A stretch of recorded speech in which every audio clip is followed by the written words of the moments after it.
할렐루야. 오늘도 함께 하신 분들, 또한 방송으로 참여하는 모든 분들에게 주님의 은혜와 치료의 시간이 될 수 있기를 간절히 축원합니다.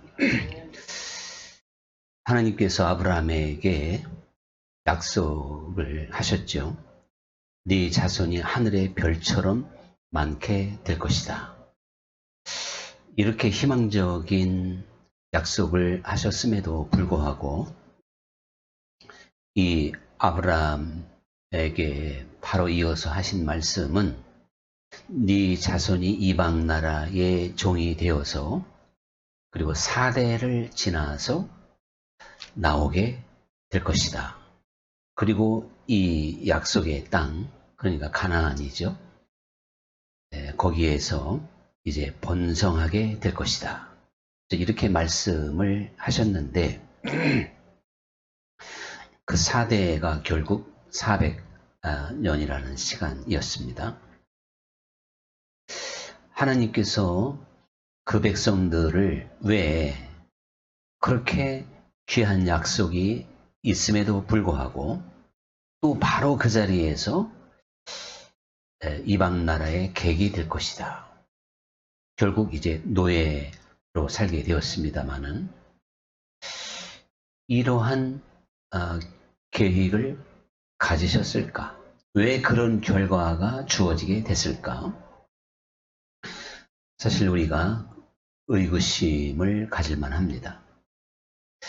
대부분 이에 대한 해석이 여러 가지로 있기는 하지만 좀 더 근본적으로 또한 성서적이면서 영적인 차원으로 우리가 접근을 함으로 가장 합당한 그리고 온전한 해석을 할 수 있다고 생각이 드는데요. 만약에 아브라함이 하나님으로부터 그러한 약속을 받고 그 가나안 땅에서 계속 거주하게 되었다면 분명히 이 이스라엘 백성들은 가나안 땅에 살고 있었던 수많은 족속들, 그들과 함께 어울려 살게 되니까 그들이 믿는 신, 그러니까 우상이 되는 거죠. 그 우상에 물들 수밖에 없었다. 그거 하는 것을 우리가 넉넉히 생각해 볼 수가 있습니다.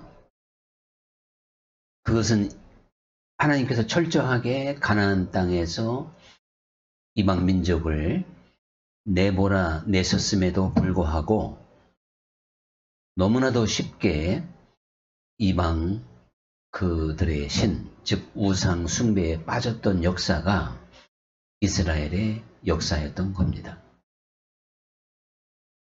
그래서 이렇게 이제 근본적으로 우리가 생각해 볼 수 있는데 성경학자들은 종종 아브라함이 하나님 앞에 제사를 잘못 드려서 그런 거다. 그래서 제사의 어떠한 엄중함, 소중함을 일깨워 주는 것이다. 이러한 해석을 내놓기도 합니다. 뭐냐면 아브라함이 하나님께 약속을 듣고 번제를 드려 서로 이제 계약을 맺는데 암소, 암염소, 암양 그리고 그 새들 이것을 각각 번제로 드리게 됩니다.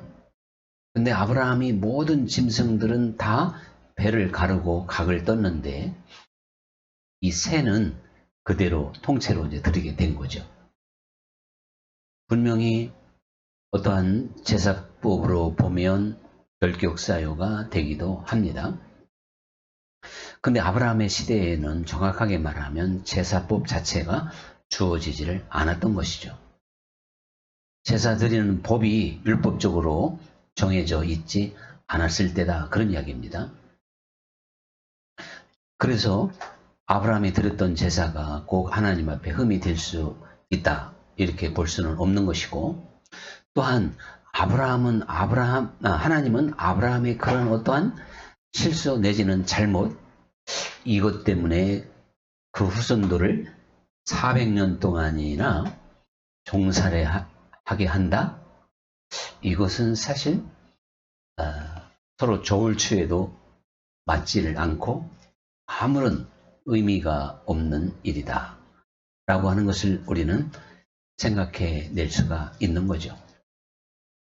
말씀드린 대로 하나님은 분명한 이유가 있어서 그 사람의 체질과 사람들의 습성을 너무나도 잘 알고 있기 때문에 애굽에서 400년 동안 종살이를 하게 만드심으로 말미암아 그들을 철저하게 여호와만을 경외할 수 있는 사람들로 만드신 겁니다. 그러니까 그들의 체질을 그렇게 만드셨다. 이렇게 우리가 생각을 해야 된다. 그런 이야기죠. 그래서 이 히브리 민족은 목축업을 하는 민족입니다. 애굽 사람들은 농사를 짓는 사람들이고 그래서 전통적으로 애굽인들은 목축업을 부정하게 여겼습니다. 그래서 요셉도 그것을 알고 애굽왕 바로에게 야곱을 통해서 우리는 목축업을 하는 이제 그러니까 그 뭡니까 이제 그 양과 염소를 치는 그런 게 낙농업이죠. 그러한 자기들의 직업을 밝히게 됐습니다. 그러니까 농사를 주로 짓는 애굽 사람들의 입장에서는 이렇게 짐승들을 기르는 이스라엘 민족을 좀 부정하게 생각이 되고 고센 땅으로 격리를 시키죠. 그러니까 제한을 시키는 겁니다. 분깃으로 고센 땅을 주었는데 사실은 좋은 의미로 주어진 거죠. 근데 마침 고센 땅은 아주 비옥한 땅이어서 풀들이 많이 자라므로 양과 염소를 키우는데 아주 적당한 땅이었다 하는 것을 우리가 알 수가 있는데요. 이스라엘 백성들이 그 고센 땅의 땅을 분깃을 받음으로 말미암아 결과적으로 애굽의 문화, 애굽의 종교에 섞이지 않고 히브리인의 전통적인 신앙을 유지할 수가 있었다라고 하는 것을 우리는 알게 됩니다.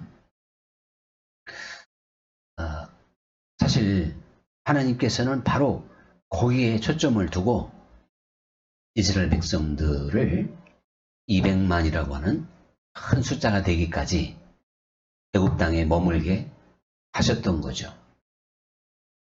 처음부터 이방 민족과 섞여서 200만이 됐으면 그 신앙 자체가 통제하기가 참 어려웠을 거다.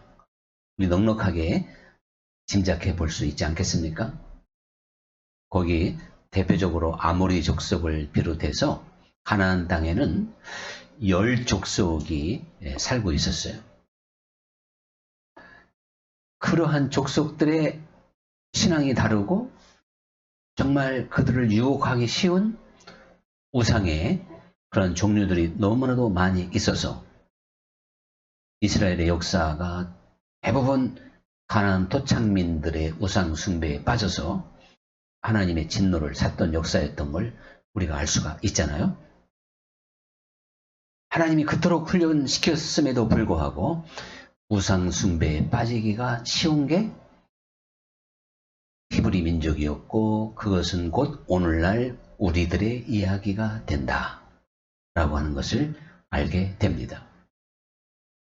그래서 우리의 신앙은 아주 철저하게 훈련받고 또한 체질화시켜야 된다는 사실이에요. 그래서 하나님께서 그 백성들을 어렸을 때부터 율법을 배우고 암송하게 만들고 정말 손목에 걸고 미간에까지 붙이면서 그 율법을 철저하게 묵상함으로 하나님을 경외하는 사람, 그러한 마음 또한 그러한 체질로 이렇게 훈련을 시키게 됐습니다. 종종 뒤늦게 은혜 받고 회개하고 하나님께 돌아온 사람들이 또 쉽게 옛생활로 빠져가는 걸 볼 수가 있잖아요. 체질이 잘못돼서 그런 거예요. 그래서 은혜는 많이 받았는데 오래 간직하지 못하고 옛날의 습관, 옛날에 좋아하던 것, 옛날에 어떠한 그 체질이 그를 강력하게 유혹함으로 말미암아 결국 이제 마치 이스라엘 백성이 우상 숭배에 빠졌듯이 옛생활로 돌아가는 이것이 그리스도인으로서의 체질, 그리스도인으로서의 성품 이것을 단단하게 다지지 못한 결과인 걸 보게 됩니다. 사람들은 유혹에 휩쓸리기가 쉽고 또한 충동을 받기가 쉬운 존재들이죠. 이러한 약점을 가진 우리 육은 경건의 연습, 즉 경건의 훈련 이런 것들이 참으로 필요하다고 하는 걸 깨닫게 되는 것입니다. 그러니까 이스라엘 백성들이 그 고센 땅에서 애국 민족과 분명히 격리된 상태에서 철저하게 그 하나님을 경외하는 그러한 훈련을 잘 받을 수가 있었다 하는 것을 우리는 깨닫게 됩니다. 결국 나중에는 무자비한 핍박과 함께 여호와라는 이름조차 잃어버리는 지도자를 이제 세우지 못하다 보니까 그런 결과가 오기는 했지만 그 하나님의 계획은 그 백성들이 숫자가 많을 때까지 하나님의 사람들로 다듬고 훈련하고 공동체를 만드는 그러한 계획이 근본적으로 있었다라고 하는 것을 우리가 알 수가 있죠. 그리고 사실 애굽에서 그 백성을 구원해 내신 그 출애굽 사건은 그 이스라엘 백성들 그 후손 대대로 종되었던 우리를 애굽 땅에서 10가지 재앙을 내리시면서 강력하게 구원하신 하나님의 은혜에 감사하는 유월절을 기념하면서 언제나 그들의 신앙을 새롭게 할 수 있고 다시금 찾을 수 있는 중대한 교훈이었어요. 그 자체가 사건이고 교훈입니다. 출애굽의 이야기는 언제나 히브리 민족을 감동시켰고 하나님의 구원을 생생하게 전해주는 메시지가 되잖아요. 오늘날도 마찬가지입니다. 이 출애굽의 이야기는 우리도 마치 애굽, 즉 세상에서 종되었던 우리들을 10가지 재앙 장자가 죽을 때 어린 양을 잡아서 문지방에 피를 바르듯이 그 모든 것들이 상징하고 있는 것처럼 하나님의 구원의 이야기, 구속사가 출애굽 사건을 통해서 우리들에게 그대로 들려지잖아요.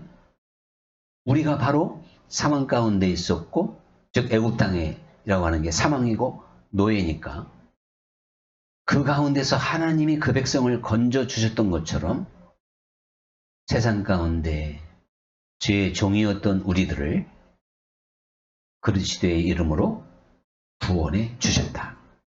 그리고 홍해 바다를 가르신 게 또 세례를 받게 하셨다고 바울이 해석을 하기도 하지 않습니까?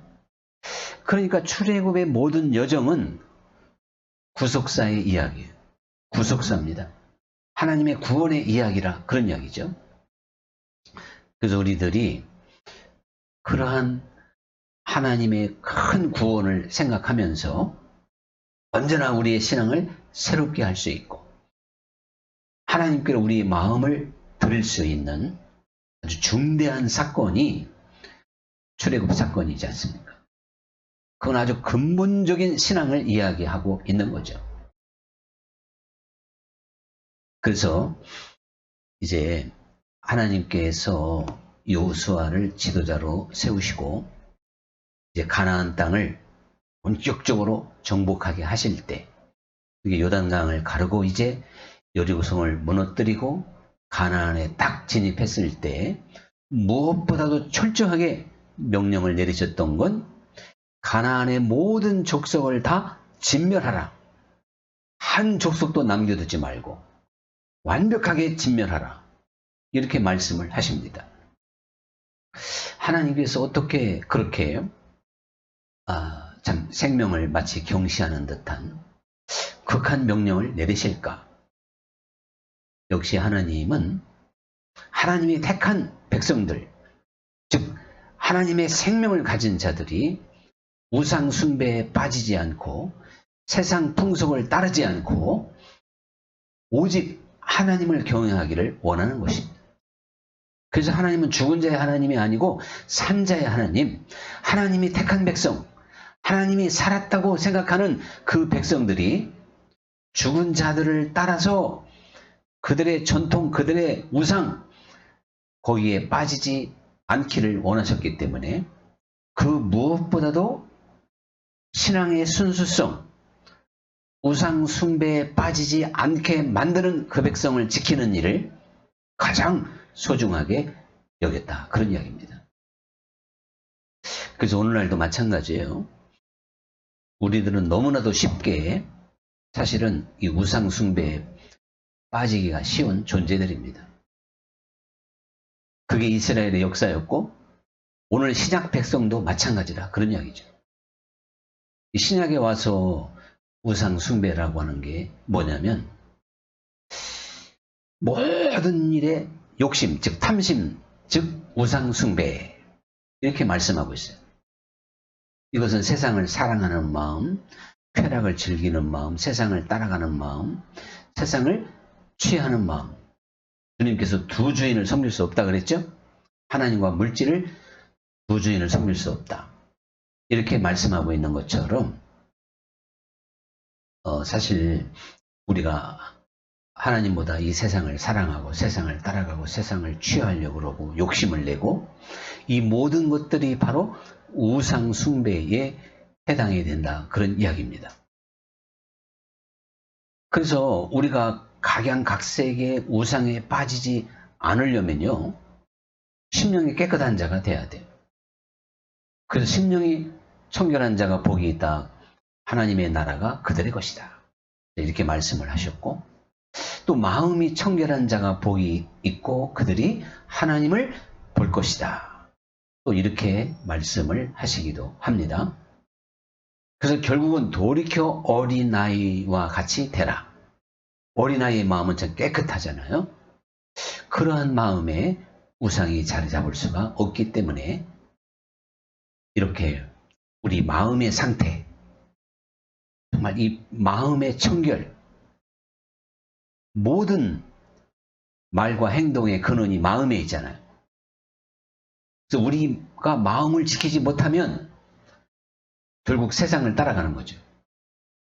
그래서 잠언서는 성을 지키는 자보다 그 마음을 지키는 자가 복이 있도다. 이렇게 말씀을 하시기도 했습니다. 그러니까 우리 마음이 가난하고 청결할 때만이 모든 우상으로부터 벗어나게 되는 것이다. 그런데 이 심령이 가난하게 가지지 못하면요. 늘 시험과 유혹과 혼란 속에 살아갈 수밖에 없어요. 그러한 마음을 다 잠재우고 우리가 하나님 앞에 정결한 심령으로 서야만이 우상 숭배에 빠지지 않는다. 그런 이야기죠. 하나님께서는 택한 이스라엘 백성들이요. 이방 민족의 전통이나 특별히 종교 즉 우상에 빠지지 않게 하시기 위해서 그들에게 철저하게 말씀을 하셨어요. 그래서 밭에 곡식을 파종할 때에도 두 종류를 섞어서 파종하지 마라. 이렇게 말씀하셔요. 보리와 밀을 섞을 수 없고 또 성경에 포도원에 곡식을 또 심지 마라. 이렇게 말씀도 하시죠. 그리고 여기에서 바로 이렇게 혼합되고 하나님과 세상을 겸하여 섬기려고 하는 두 마음을 경계하고 있는 걸 보게 됩니다. 옷을 짤 때도 두 재료의 옷을 섞어서 짜지 말라는 거죠. 그래서 양털과 배옷을 섞어 짜지 말지니라. 이 섞이는 것, 혼동된 것, 하나님 앞에 일편단심하지 못하는 마음, 이것을 경계하고 있는 겁니다. 그래서 이제 그 짐승들도 말이죠. 또 부정한 짐승이 있고 깨끗한 짐승이 있잖아요. 둘이 갈라지지 않았다든가 또 뒤새김질을 하지 않으면 부정하다.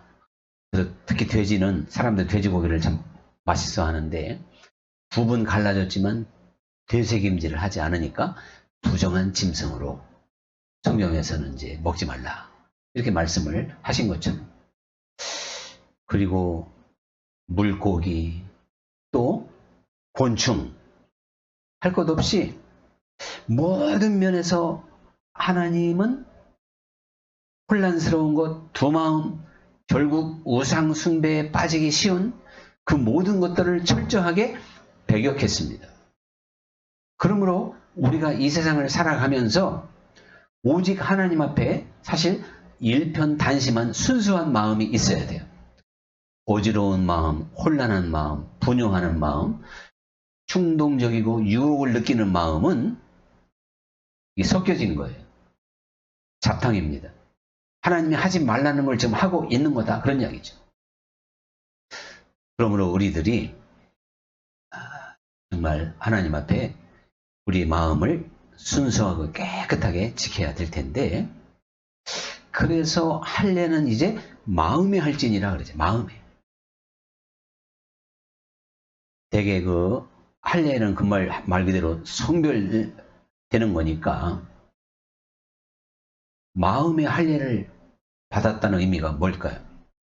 우리 마음을 새롭게 했다는 것이고 우리 마음에 세상적인 것을 제해했다는 것이고, 그래서 결국은 우상을 따르지 않는, 즉 세상을 따르지 않는 깨끗한 심령을 강조하고 있잖아요.